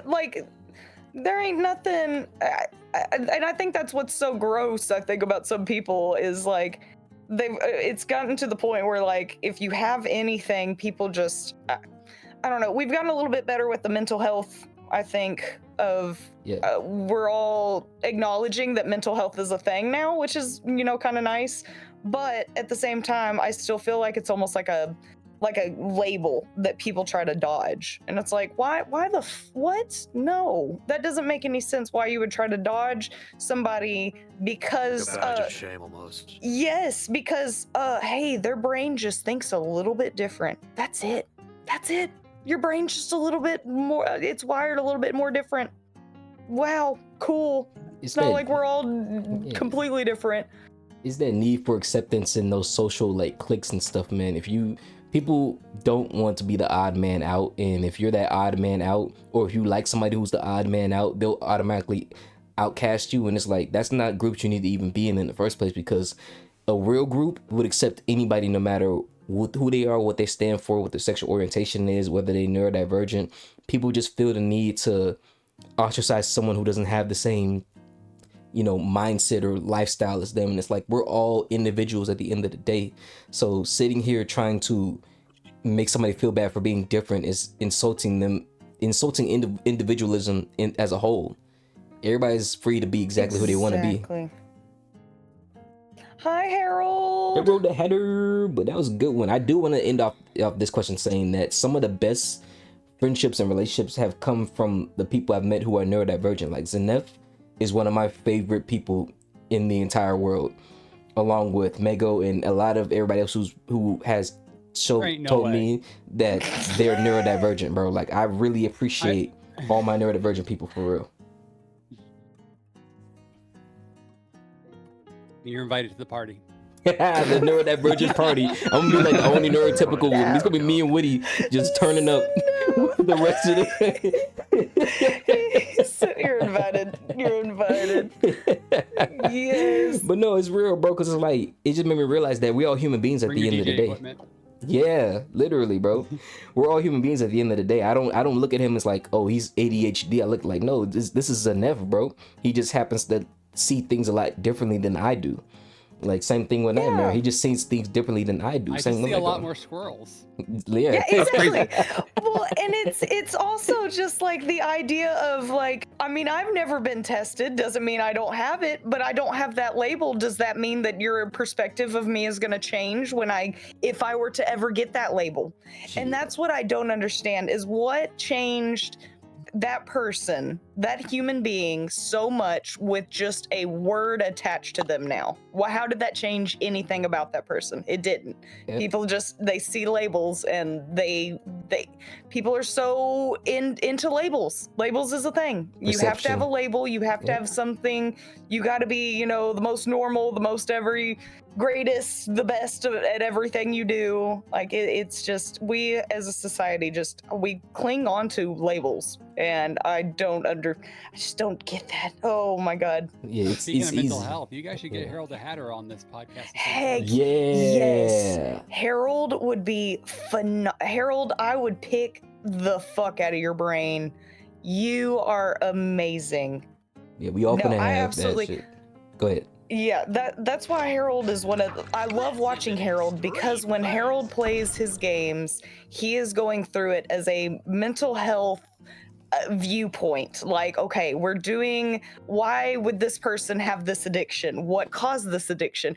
And that's what I fucking love so much, is it's like, we're not just playing a video game, we're diving into the psychology of this character in this video game and figuring out, why was it triggered due to loss? Was it triggered due to this and this? And that's what's so cool about, I guess just cool about video games in general, is how like somebody with a mental health, you know, certificate, degree, all that kind of stuff can connect with video games through doing mental health through video games. Like, it's such a crazy concept, but I love it. Yep. It's dope, bro. It is so dope. Thank you all for answering that question.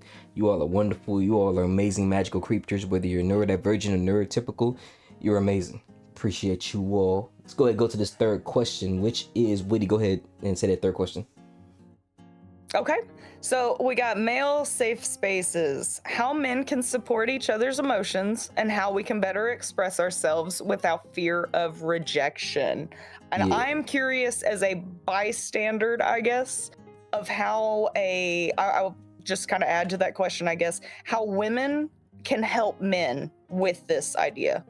Yeah, I'll definitely go ahead and go. So that's literally what all my platforms are based on, helping men have healthy mindsets and just healthy masculinity in general, because there are so many just terrible labels of like making men feel bad for being men, or just making men feel bad for having emotions in general.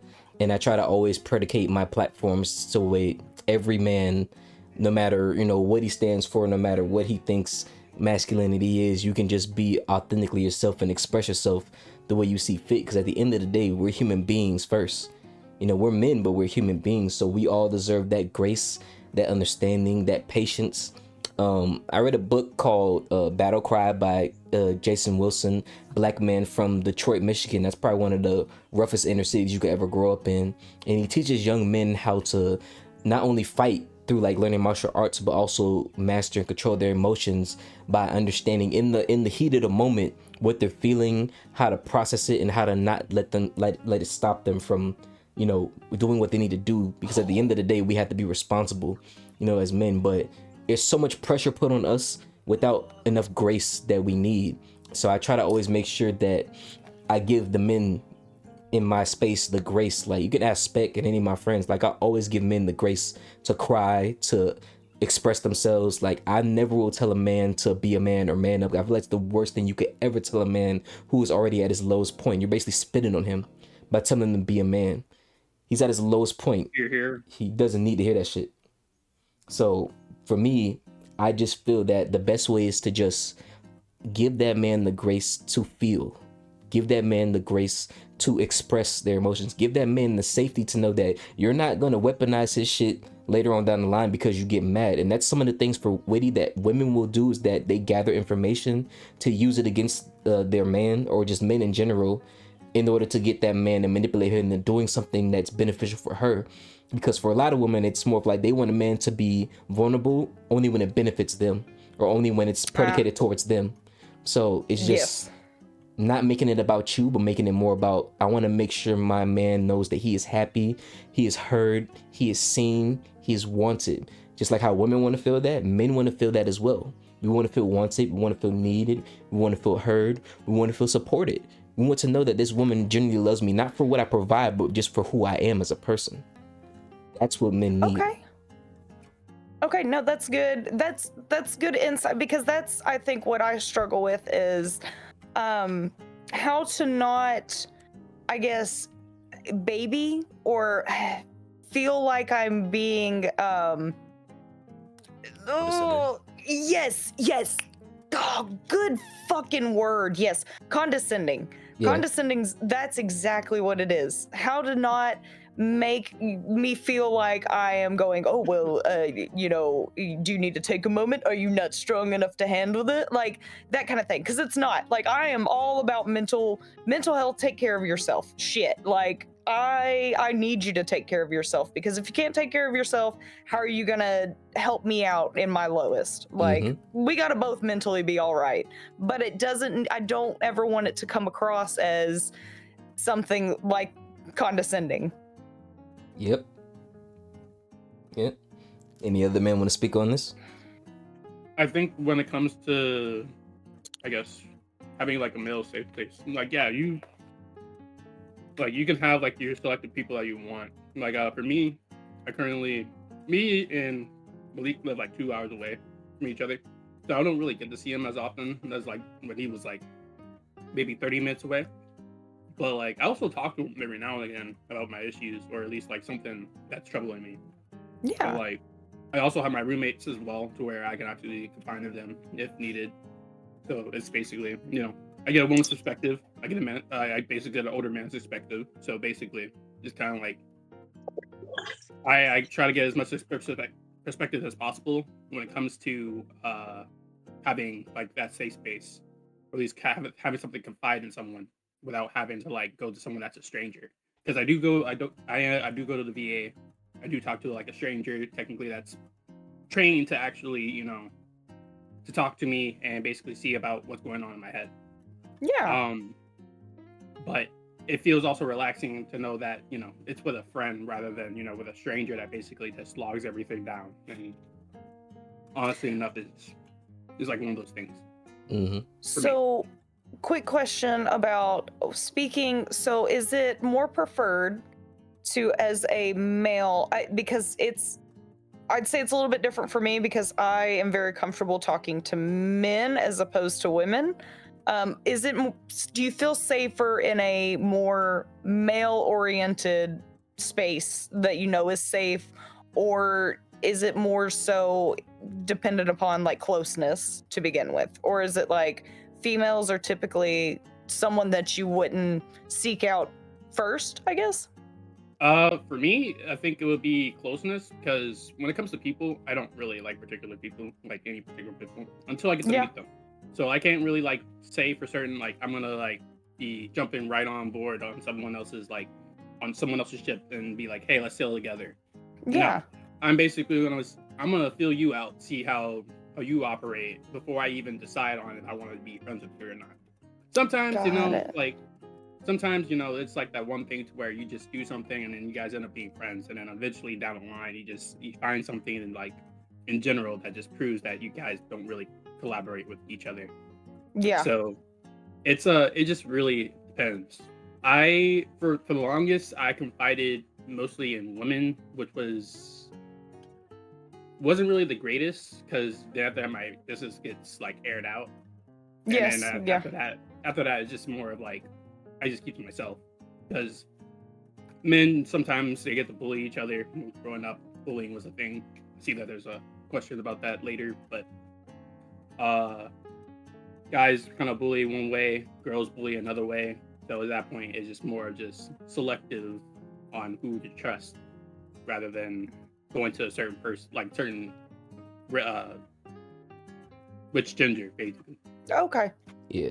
No, I always wondered that if it was kind of like safe, if there was a safe space. I know it's person to person, like case wise, but just kind of perspective, because I want to be able to foster a healthy environment for like males in my life, because most of my friends are guys. So I want to make sure that I'm taking care of them in the best way that I can, without coming across as trying to be like the mother figure or anything of that nature. Just making sure everybody's able to express themselves if they want to, and just being able to harbor that safe space. Yeah. My I was thing like- is, oh, sorry, go ahead. Oh, I was gonna say, like, for me, like I have multiple different kinds of safe spaces. Like I have like groups of friends, like you guys. Like I'll come and like bring something up that might be bothering me, like with work or whatever, and just want more opinions. If it's something more where I need to think on it on my own, I'm working on something, or I get on my motorcycle and I go for a ride and just think about things. Okay.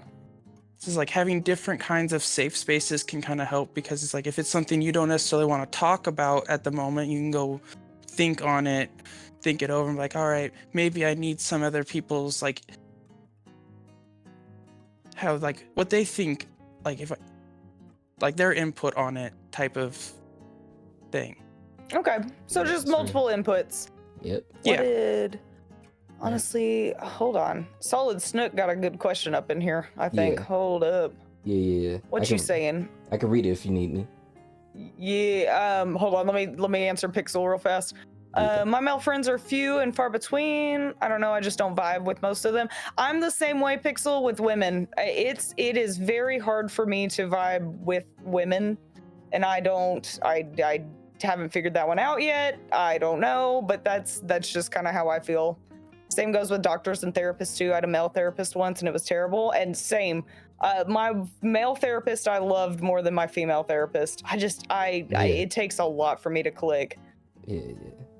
It's Okay, now, Solid Snook, you got a question up in here. What you got for us?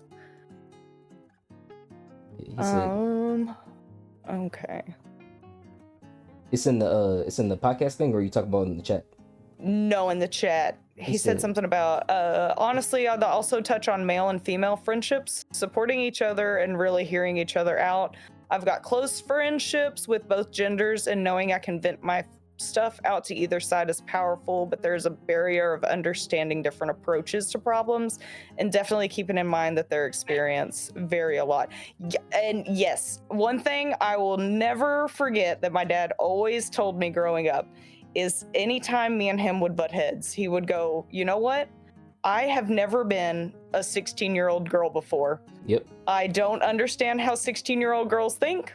I am a 60-year-old man, and I have never experienced what you're experiencing. So we need to be able to communicate, and you need to let me know kind of what's happening and have that, line of communication of this is what I'm going through. This is how I feel. You don't necessarily have to understand it, but here it is. I understand that you're not going to have the same perspective as say my mom's gonna have a different perspective than my dad. Like that's kind of what I grew up is.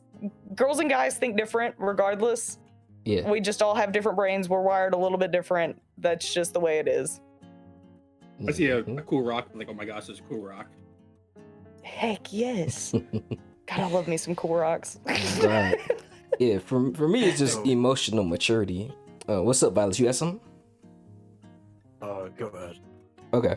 Yeah, I just say that it's just emotional maturity for me, whether it's male or female, because it's always going to be something different that everybody has, and there's just certain things like somebody's not experiencing the same problem you're having. Like the way they handle the problem may be different because of their mindset or their way of going about things. So it's good to have somebody that can listen and will tell you what I would do in that situation. But at the end of the day, the power is within that person.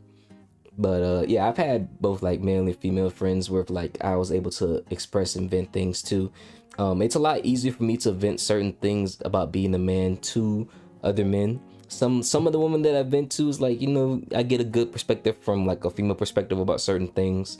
But I just know that a lot of the time, at least with some of them, they were just trying to get the information so they could have something to talk about. And it's I don't really want to just freely give somebody information unless I know that you're an emotionally mature person, because the information you give me, I'm not gonna display to anybody else. So I just want to make sure I have that same respect.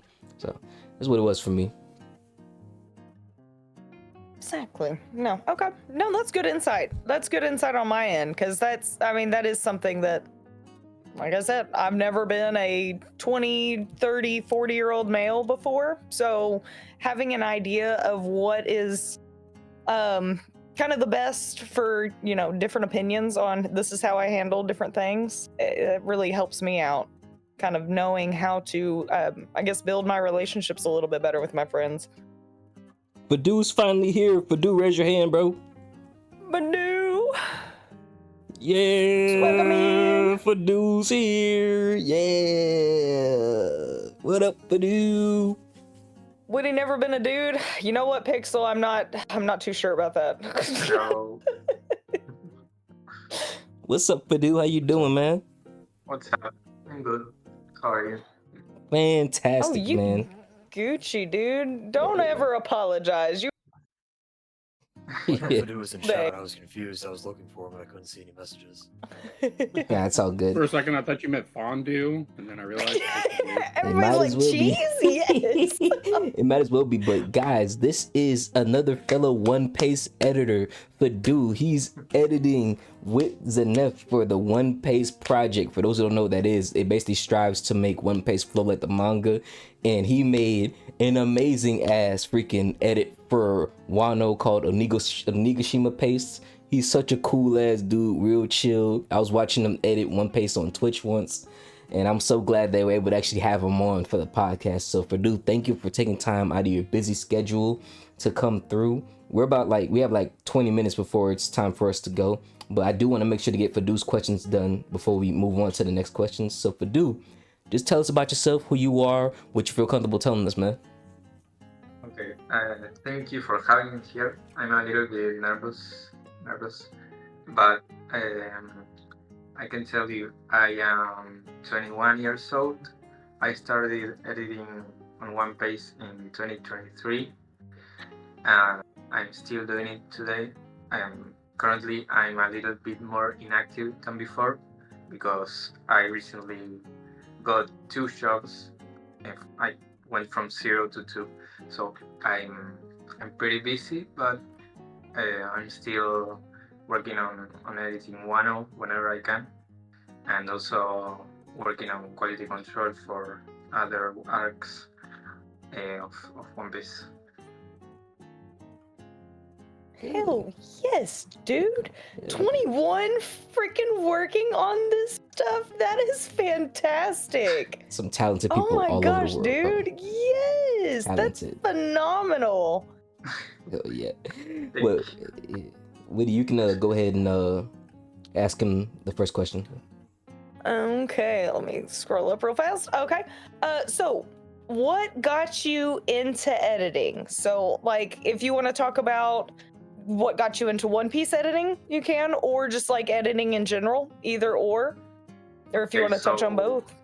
Yeah, it's mostly editing because I was interested in editing way before One Piece. Because when I was very young, I had a YouTube channel where I played Minecraft, which is unavailable now because I deleted it and I regret it, but I did edit my videos, and that's where I started editing in general, like very young. And then after that channel, I had another channel where I played Geometry Dash, and I also edited the videos, and I made like montages of different levels. And then after that channel, that's in 2018, I started doing tutorials on how to mod the Binding of Isaac. Do you know that game? I do not. Wait, what is the game? The Binding of Isaac. I've never played it. Okay, so it's a game where you can make mods on it and upload them to the workshop. And I made tutorials on how to mod the game.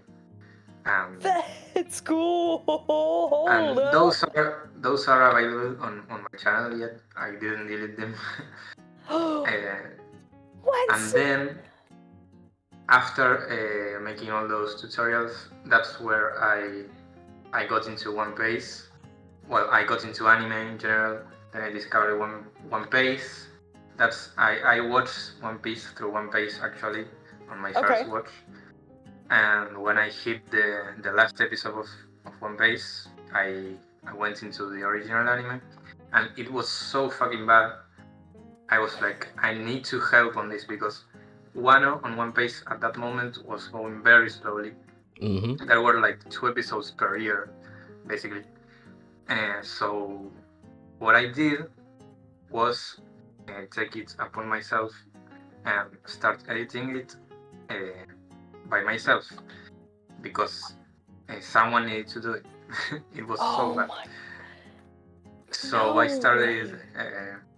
Sorry if I'm talking too much, but no, never. That's not a real thing. Keep talking. Talk. Yap your heart away, bro. Giving us a break. You go ahead and talk. Yes. I began this project called Onigashima Paste, which actually it wasn't even the full name.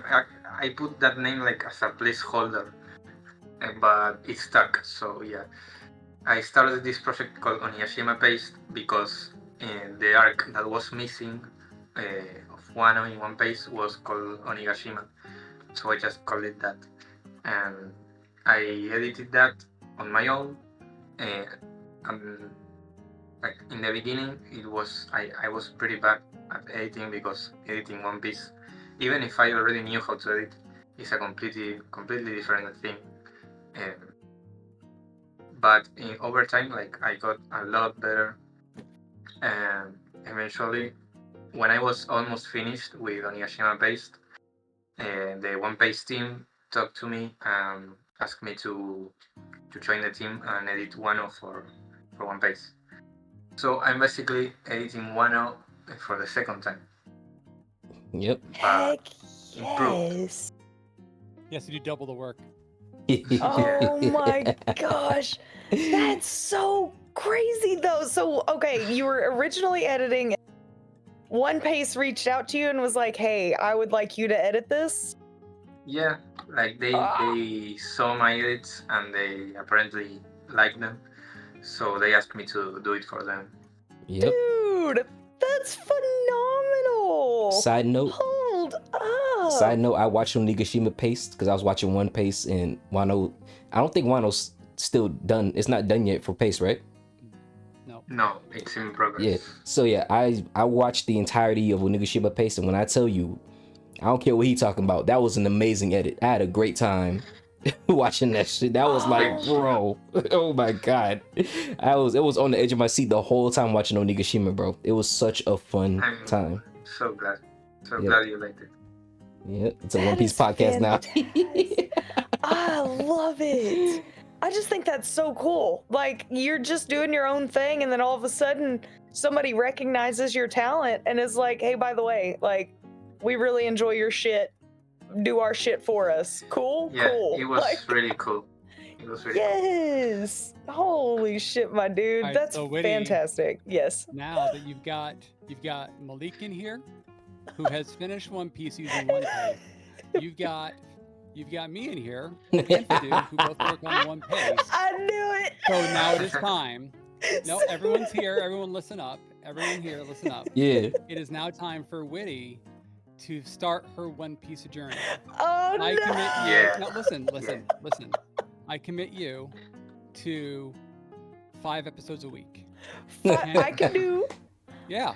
I can do 5 episodes a week. There you I do go. not mind that. How long I do do you not think mind that that. That's a good way to start. Look at that. Each episode's long is like each 20 episode? minutes. Exactly. Yeah, 20 minutes, 15 minutes. That's not too That's bad. Nearly 2 hours out of every day for.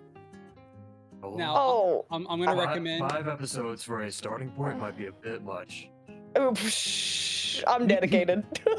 So here's the thing. She's going to find out it's really good. She's going to want to keep watching more. That's my Exactly. That's just the issue. hope. That's just the hope, though. That's the issue, Zenef, is I That's know why I I'm gonna, and that's gonna be the problem, is then I'm gonna be 15 hours deep, haven't showered in 7 days, like, I need my One Piece fix. I need my One Piece. She gonna be in the whole I Discord am. and everything, bro. Yes. I'll be sitting Hell there. You yeah. guys are gonna come in, there's gonna be You can use channel for like 60 hours, and it's just me sitting in there watching One Piece, just rotting.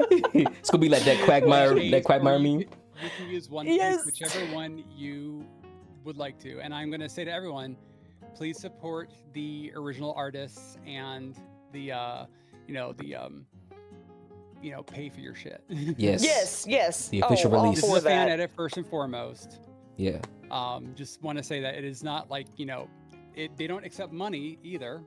What the One Piece project does not accept money from anybody to Non-profit. watch it. It's completely non-profit. Exactly. Oh, what? Yeah, they Yeah. doing They this don't do any pure- donations or anything? They can't. It's illegal to do that because it's not their intellectual property. Oh, it's not. Oh, dadgummit. Okay. Yeah. We just had a Patreon, but it's not up now.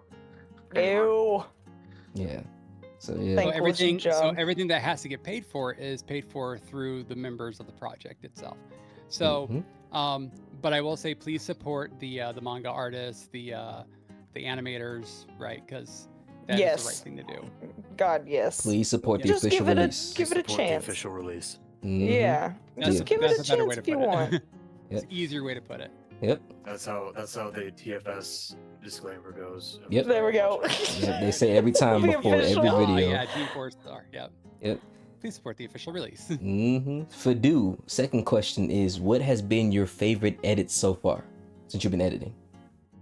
Oh, if you mean like, do you mean an arc or In general, it doesn't An matter if episode. it's pace or if it's just anything you made. Well, there are several One episodes specifically that I'm very proud of.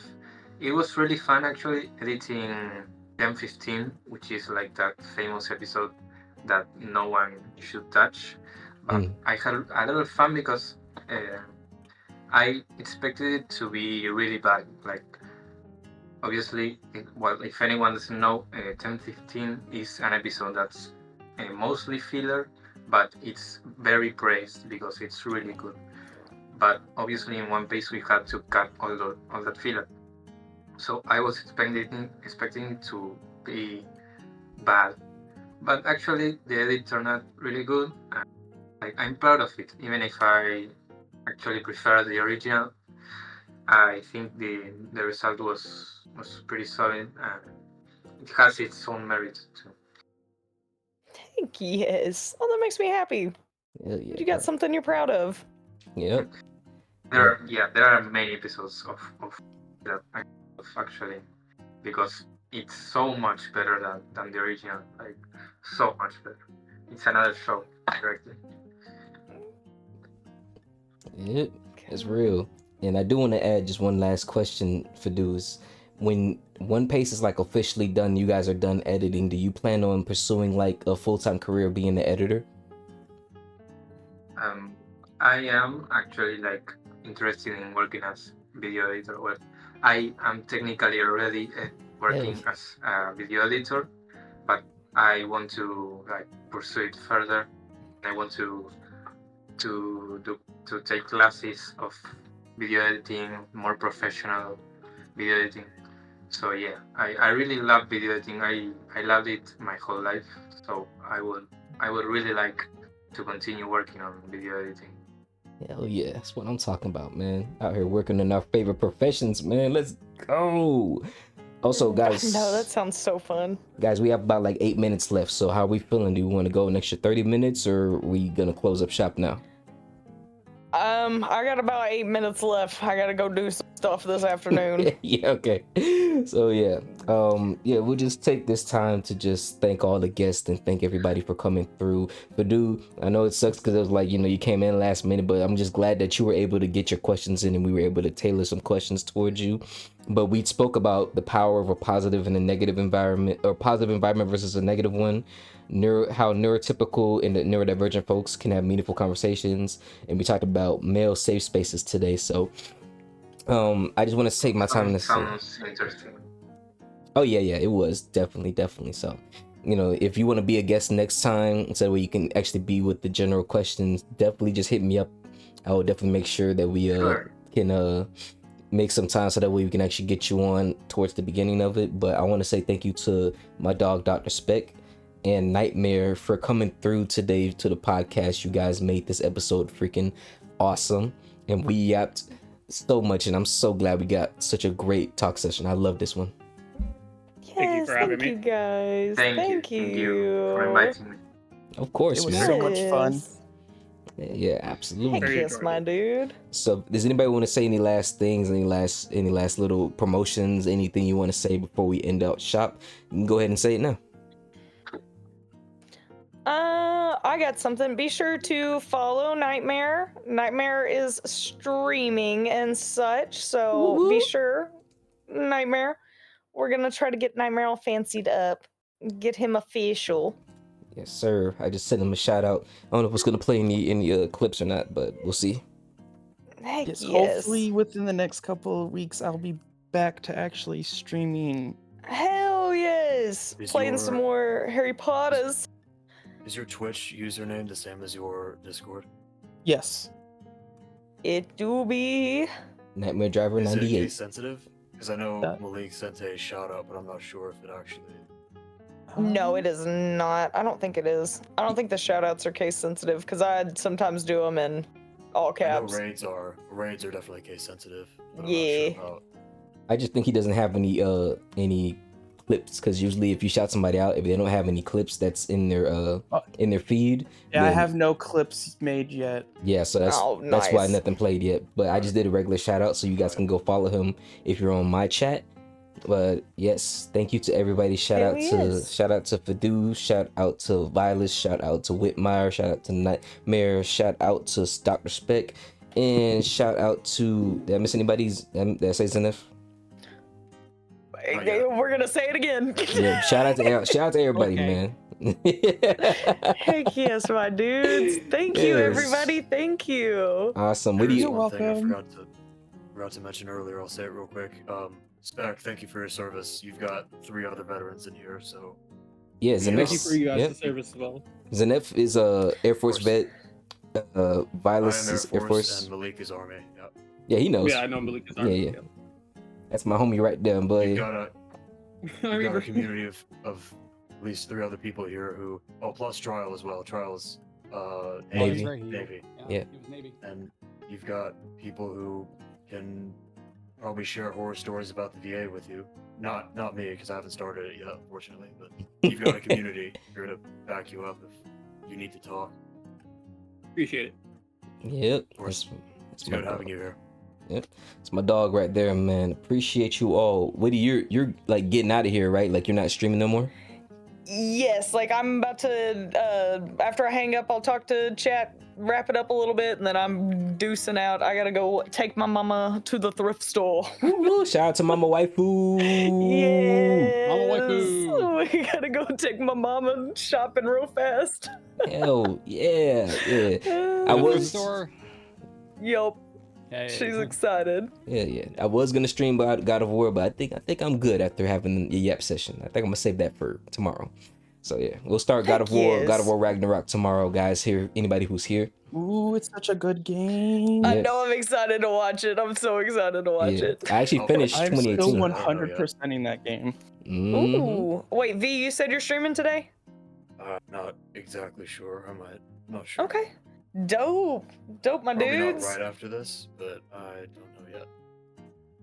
All right, then. I'm going to go ahead. Yeah, I'm gonna head out, talk to everybody real quick, and then shut down shop. Yes, It was good sir. talking with everybody today. Thank you. Good to see you all again. Yes. Bye, guys. Peace. Bye. Peace. Take care. And for everybody here on my chat, thank you all so much for coming through and showing love. Thank you all for being amazing creatures. As always, I've been Malik, the realest man breathing, the Lone Stone Playboy, the Champion's Chariot, and the Master of the Mind. And we just got done with episode 9 of the Comatose podcast. I will see you all on the next episode. And for my main podcast, my main stream, Jesus, I will see you all tomorrow with God of War Ragnarok. We got done with 2018, God of War 2018. Now we're playing God of War Ragnarok. It's gonna be a freaking movie tomorrow, guys. I'll see you guys then. Let's find somebody to raid. You guys can go ahead and just head out if you need to head out. I'm just about to raid somebody before I sign off. Right, no problem. Thank you for having me again. Of course, man. Of course. Thank you for also letting me come on. Yeah, man. Of course, man. If you want to come back anytime, just let me know. Just let me know. I will. Take care, everyone. Yes, sir. Take care. Take care. Go ahead and end off this this little podcast chat. Boom. Boom. I will see you guys in the next stream. Deuces.